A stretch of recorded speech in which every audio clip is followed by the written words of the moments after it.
नमस्ते छात्रों। पाठ क्रमांक 10 ओजोन विघटन का संकट और इसके लेखक है डॉक्टर कृष्ण कुमार मिश्रा। देखिए, यहाँ पर लेखक ने पर्यावरणीय प्रदूषण के सिर्फ एक पहलू की चर्चा की है और वह है ओजोन विघटन का संकट। पिछले कई वर्षों में पूरी दुनिया में इसकी चर्चा और इसकी खासी चिंता व्यक्त की जा रही है। आखिर यह समूची मानव सभ्यता का अस्तित्व का अहम सवाल है। यहाँ पर लेखक ने ओजोन क्या है, यहाँ कहाँ स्थित है, उसकी उपयोगिता क्या है, इसका विघटन क्यों और कैसे हो रहा है, इसके खतरे क्या क्या है और यदि ये खतरे एक हकीकत है तो इस दिशा में हम कितने गंभीर हैं और इससे निपटने के लिए क्या कुछ एहतियाती कदम उठा रहे हैं, इसके विषय में इन्होंने खासी चिंता व्यक्त की है।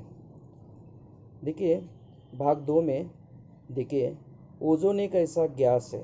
पाठ्यपुस्तक में देखिए, ओजोन एक ऐसा गैस है जो ऑक्सीजन के 3 परमाणुओं से मिलकर बनी होती है। यह गैस नीले रंग की होती है और प्रकृति में तीक्ष्ण और विषैली होती है। यह मानव स्वास्थ्य के लिए हानिकारक होती है और श्वसन नलिका में जाने पर जलन पैदा करती है। लेकिन वायुमंडल में मौजूद यही गैस हमारी रक्षा भी करती है। यह वह ओजोन गैस है जिसकी वजह से धरती पर जीवन फल फूल सका है। धरती पर जीवन के अस्तित्व का श्रेय एक तरह से ओजोन को ही जाता है। ओजोन गैस धरती के वायुमंडल में 15 से 20 किलोमीटर की ऊंचाई तक पाई जाती है। वायुमंडल का यह क्षेत्र स्ट्रेटोस्फीयर कहलाता है। ओजोन की सबसे ज़्यादा सांद्रता धरती से 25 किलोमीटर की ऊंचाई पर होती है। जैसा कि हम जानते हैं कि सारे विकिरण में तमाम तरह की किरणें होती है। इनमें दृश्य प्रकाश, अवरक्त किरणें और पराबैंगनी किरणें होती है। पराबैंगनी किरणें अल्प तरंग दैर्घ्य की किरणें होती है। ये किरणें काफ़ी घातक होती है क्योंकि इनमें ऊर्जा बहुत ज़्यादा होती है। इसका सारांश देखिए, ओजोन एक गैस है जो ऑक्सीजन के 3 परमाणुओं से मिलकर बनती है। यह गैस नीले रंग की और प्रकृति में तीक्ष्ण और विषैली होती है। यह गैस मानव के श्वसन नलिका में जाने पर जलन पैदा करती है। लेकिन यह गैस वायुमंडल में मौजूद रहकर हमारी रक्षा भी करती है। ओजोन गैस की वजह से धरती पर जीवन फल फूल सका है। इसलिए धरती पर जीवन के अस्तित्व का श्रेय एक तरह से ओजोन को ही जाता है। आज जो धरती पर जब कुछ दिखाई देता है, ये किसकी कृपा है? ओजोन की कृपा है। देखिए, इसका सारा श्रेय किसको जाता है? ओजोन को जाता है। ये गैस धरती के वायुमंडल में 15 से 20 किलोमीटर की ऊंचाई तक पाई जाती है। ओजोन की सबसे ज़्यादा सांद्रता धरती से 25 किलोमीटर की ऊंचाई पर ही होती है।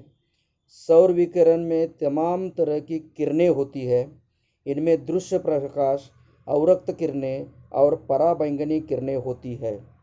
पराबैंगनी किरणें अल्प तरंग दैर्घ्य की किरणें होती है और ये किरणें काफ़ी घातक होती है क्योंकि इनमें ऊर्जा बहुत अधिक होती है। देखा जाए तो हमारे वायुमंडल में मौजूद जो ओजोन बाह्य अंतरिक्ष से आने वाले पराबैंगनी किरणों को अवशोषित कर उन्हें धरती तक नहीं आने देता है। देखिए, अगला परिचय देखिए पाठ्यपुस्तक में। हमारे वायुमंडल में मौजूद ओजोन बाह्य अंतरिक्ष से आने वाली पराबैंगनी किरणों को अवशोषित कर लेती है और उन्हें धरती तक नहीं आने देती है।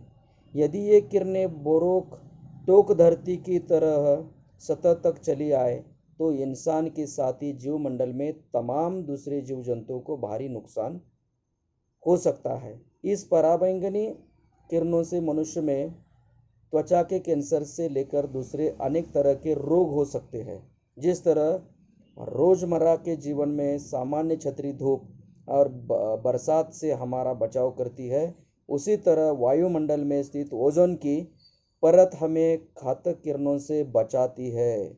इसलिए प्राय इसे ओजोन छतरी के नाम से पुकारते हैं। सभ्यता के आदिल काल में यह छतरी जीव जंतु और पेड़ पौधों की रक्षा करती रही है और उसके तले सभ्यता फलती फूलती रही है। विकास की अंधी दौड़ में हमने संसाधनों का अंधाधुंध इस्तेमाल किया है। इस दौरान हमें इस बात का ध्यान प्राय कम ही रहा है कि इसका दुष्प्रभाव क्या हो सकता है। आज परिणाम हम सबके सामने है। हमारे कारनामों से प्राकृतिक संतुलन चरमरा गया है। भूमंडल पर शायद ही ऐसी कोई चीज़ शेष हो जो हमारे क्रियाकलापों से प्रभावित न हुई हो। स्पष्ट है, ओजोन भी इसका अपवाद नहीं है। देखिए, इसका अर्थ हम देखते हैं। देखा जाए तो हमारे जो वायुमंडल में मौजूद ओजोन बाह्य अंतरिक्ष से आने वाले पराबैंगनी किरणों को अवशोषित करता है और उन्हें धरती तक नहीं आने देता है। यदि ये किरण बेरोक टोक धरती की सतह तक चली जाए तो इंसान के साथ ही जीवमंडल के तमाम दूसरे जीव जंतुओं को भारी नुकसान हो सकता है। देखिए, इनका जीवन भी ओजोन पर भी निर्धारित है। इन पराबैंगनी किरणों से मनुष्य में त्वचा कैंसर के से लेकर अन्य दूसरे तरह के रोग हो सकते हैं। देखिए, ये जो पराबैंगनी किरणें हैं, ये ज़मीन पर आ जाते हैं तो मनुष्य को त्वचा कैंसर जैसे दुर्धर रोग का सामना करना पड़ता है। लेकिन इसको रोकने का काम कौन कर रहा है? तो ओजोन कर रहा है। देखिए, वायुमंडल में स्थित ओजोन की परत हमें घातक किरणों से बचाती है। देखिए, हमारा जीवन ही ओजोन की कृपा पर अवलंबित है, इसलिए इसे ओजोन छतरी के नाम से भी पुकारते हैं। देखिए, बारिश से बचने के लिए हम क्या करते हैं? हाथ में छाता लेते हैं। उसी प्रकार ओजोन भी क्या करता है? पराबैंगनी किरणों को रोकने का काम ओजोन करता है। यानी ये मनुष्य के जीवन में क्या करता है? छाते के स्वरूप वो सहायता करता है। इसीलिए इसे ओजोन छतरी के नाम से भी पुकारते हैं। ये छतरी आदिम काल से ही जीव जंतु और पेड़ पौधों की रक्षा करती रही है और उसके तले सभ्यता फलती फूलती रही है। ये जो सृष्टि है, ये जो पर्यावरण है, ये पर्यावरण किस पर निर्भर है? ओजोन की कृपा पर निर्भर है। विकास की अंधी दौड़ में हमने संसाधनों का अंधाधुंध इस्तेमाल किया है। देखिए, हमने क्या किया है? जो कुछ मिल रहा है उसका हमने क्या किया है? अंधाधुंध से इस्तेमाल किया है। सृष्टि से हमें, पर्यावरण से जो कुछ मिल रहा है उसका हमने क्या किया? अंधाधुंध इस्तेमाल किया है, जिसके चलते ही प्राकृतिक संतुलन चरमरा गया है। यानी इससे प्राकृतिक संतुलन बिगड़ गया है। देखिए, लेखक आगे क्या कहता है? देखिए, लेखक ने यहाँ पर ओजोन विघटन क्यों और कैसे रहा है इसका चित्रण भी इस पाठ में किया है। देखिए, दैनिक जीवन में होने वाले उपयोग जो है, जैसे कि दवाएं, कीटनाशक, रंग रोगन, प्रसाधन सामग्री से लेकर प्रशीतक यानी फ्रिज और एक एयर कंडीशनिंग वगैरह में प्रशीतन का अहम स्थान होता है। देखिए, सन 1930 से पहले प्रशीतन के लिए अमोनिया और सल्फर डाइऑक्साइड गैसों का इस्तेमाल होता था, लेकिन इनके इस्तेमाल में अनेक व्यावहारिक कठिनाइयाँ आई थी, क्योंकि यह गैस तीक्ष्ण और मानव स्वास्थ्य के लिए हानिकारक था। 30 के दशक में थॉमस मिडले द्वारा क्लोरोफ्लोरोकार्बन यानी CFC जो है नामक यौगिक की जो खोज प्रशीतन के क्षेत्र में एक क्रांतिकारक उपलब्धि रही है, जो अध्ययन से पाया गया कि ये रसायन सर्वोत्तम प्रशीतक हो सकते हैं। ये क्योंकि ये गंधहीन, रंगहीन, अक्रियाशील होने के साथ साथ अज्वलनशील भी थे। इस तरह ये आदर्श प्रशीतक सिद्ध हुए। इसके बाद प्रशीतन में CFC का इस्तेमाल हर चीज़ में होने लगा है। देखिए, लेखक कहता है कि CFC जो है यौगिकों का एक खास गुण है। इसका खास गुण यह है कि ये नष्ट नहीं होते हैं और न ही इनका ऑक्सीकरण होता है और न ही इसका अपघटन भी होता है। ये पानी में भी नहीं घुलते हैं। आखिर इस्तेमाल में आने वाले इन यौगिकों का होता क्या है? इस प्रश्न पर सबसे पहले एक अमेरिकी वैज्ञानिक एफ.एस. रोलैंड का ध्यान इस ओर आ गया और 1974 में नेचर नामक प्रतिष्ठित पत्रिका में इन्होंने निष्कर्ष दिया था कि ये यौगिक धरती को ओजोन परत को नष्ट कर चुके हैं। परंतु शुरू में लोगों ने इनकी बातों को खास अहमियत नहीं दी। कुछ लोगों ने उन्हें आतंकित पर्यावरणवादी कहकर उनका उपहास किया है। परंतु कुछ ही साल 1985 में ब्रिटिश सर्वे टीम के कार्यों से रोलैंड की बात सही साबित हुई है। ओजोन विघटन की पुष्टि के साथ अध्ययन करके बताया कि दक्षिणी ध्रुव क्षेत्र में ओजोन की परत काफ़ी चीज चुकी है और उसकी वजह से वहाँ एक बड़ा छिद्र हो गया है। CFC रसायन चूँकि हवा से हल्के होते हैं, अतः इस्तेमाल में आने के बाद मुक्त होकर ये सीधे वातावरण में ऊंचाई पर चले जाते हैं और वायुमंडल में ऊपर पहुंचने पर ये यौगिक पराबैंगनी किरणों के संपर्क में आते हैं, जहां इनका प्रकाश अपघटन होता है। अपघटन का मतलब है फोटोलिसिस। देखिए, फोटोलिसिस से क्लोरीन मुक्त मूलक पैदा होते हैं। क्लोरीन के ये मुक्त मूलक ओजोन के अभिक्रिया करके उसे ऑक्सीजन में बदल देते हैं। इस तरह ओजोन का ह्रास होने से ओजोन की परत धीरे धीरे झिझती जा रही है। वस्तुतः आज ओजोन छतरी का अस्तित्व जो है संकट में पड़ गया है। ओजोन संकट पर विचार करने के लिए दुनिया के अनेक देशों की बैठक हुई है, जिसमें यह पाया गया है कि दुनिया में CFC की खपत 12 लाख टन तक पहुंच गई थी, जिसकी 30% हिस्सेदारी अकेले अमेरिका की है। भारत की तुलना में अमेरिका की CFC की खपत 50 गुना ज़्यादा थी। अंत में समझौते के तहत यह व्यवस्था की गई। 2010 में विकसनशील देशों में CFC का इस्तेमाल एकदम बंद कर देंगे। इस दौरान विकसित देश नए प्रशिक्षकों को खोज में विकसनशील देशों की आर्थिक मदद करेंगे। CFC का इस्तेमाल ऐसा ही चलता रहा तो ओजोन परत में छेद होने से पराबैंगनी किरणें धरती पर आकर अवरक्त विकिरण उत्सर्जित करेगी। ये किरणें वापस वायुमंडल के बाहर न जाने की वजह से धरती का तापमान बढ़ता है और ध्रुवों पर जमी हुई विशाल बर्फ पिघलने लगी है। समुद्र का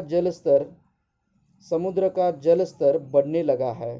तमाम तटीय क्षेत्र में पानी में डूब सकते हैं। भूमंडल में काफ़ी परिवर्तन पाया गया है। कई अकाल अतिवृष्टि तो कई उपजाऊ भूमि बंजर भूमि में तब्दील हो रही है। इसलिए लेखक ने ओजोन विघटन की समस्या पर अपनी चिंता व्यक्त की है। अगर इससे निपटने के लिए समग्र कदम नहीं उठाए गए तो शायद कल तक बहुत देर हो जाएगी।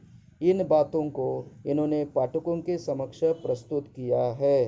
देखिए, जल है तो कल है, इस बात को ध्यान में रखना चाहिए। बिना पानी से हमारा जीवन नष्ट होने वाला है। हम आधुनिक ज़माने में मनुष्य विकास के नाम पर प्राकृतिक संसाधनों का विनाश कर रहा है। रोज नए उद्योग कारखाने से निकलता हुआ गंदा पानी बिना किसी प्रक्रिया के नदी में छोड़ दिया जाता है। इनसे होने वाला जल प्रदूषण मनुष्य पर ही नहीं बल्कि पानी में रहने वाले जीव जंतुओं पर भी गंभीर परिणाम कर रहा है। खाद कीटनाशकों के कृषि उपयोगों से बाहर आने वाले रसायनों के कारण भी उच्च स्तरीय पानी प्रदूषित होता है।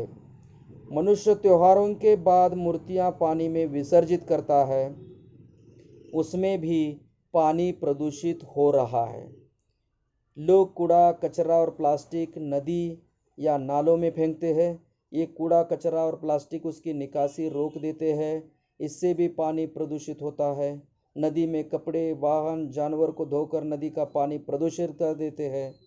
जब यही गंदा पानी आगे की ओर प्रवाहित होता है तो साफ नदी को भी प्रदूषित कर देता है। जो पानी जीवन देने वाला है वही पानी प्रदूषित होने के कारण आज लोगों को पानी की किल्लत का सामना करना पड़ रहा है। बड़ी मुश्किल से लोगों को जीने के लिए साफ पानी नसीब हो रहा है। पर्यावरणवादियों का कहना है कि अगले 25 सालों में दुनिया को पेयजल के घनघोर संकट का सामना करना पड़ सकता है। और कुछ लोगों का कहना है कि अगला विश्व युद्ध पानी के लिए होगा। इसलिए पानी की रक्षा करना हमारा परम कर्तव्य बन जाता है और पानी को प्रदूषित होने से रोकना भी हमारी एक जिम्मेदारी है। तो हम यह कह सकते हैं कि भूमंडल में पानी बुरी तरह से प्रदूषित हुआ है, इसकी ओर ध्यान देना चाहिए। देखिए, धरती के जीवन के अस्तित्व का श्रेय एक तरह से ओजोन को ही जाता है। वायुमंडल में मौजूद यही गैस हमारी रक्षा भी करती है। यह वह ओजोन गैस है जिसकी वजह से धरती पर जीवन फल और फूल सका है। ओजोन परत के क्षय का मुख्य कारण हम खुद है। मानवीय क्रियाकलापों ने अज्ञानता के चलते वायुमंडल में कुछ ऐसी गैसों की मात्रा को बढ़ा दिया है जो धरती पर जीवन रक्षा करने वाले ओजोन परत को नष्ट कर रही है। क्लोरोफ्लोरोकार्बन ओजोन परत में होने वाले विघटन के लिए प्रमुख रूप से उत्तरदायी है। इनका उपयोग हम मुख्यतः अपनी दैनिक सुख सुविधाओं में करते हैं, जैसे कि घरेलू कीटनाशक, दवाएं, प्रसाधन सामग्री, रंग रोगन, एयर कंडीशन, फ्रिज इत्यादि। इनके प्रयोग से ओजोन परत का क्षय होता जा रहा है।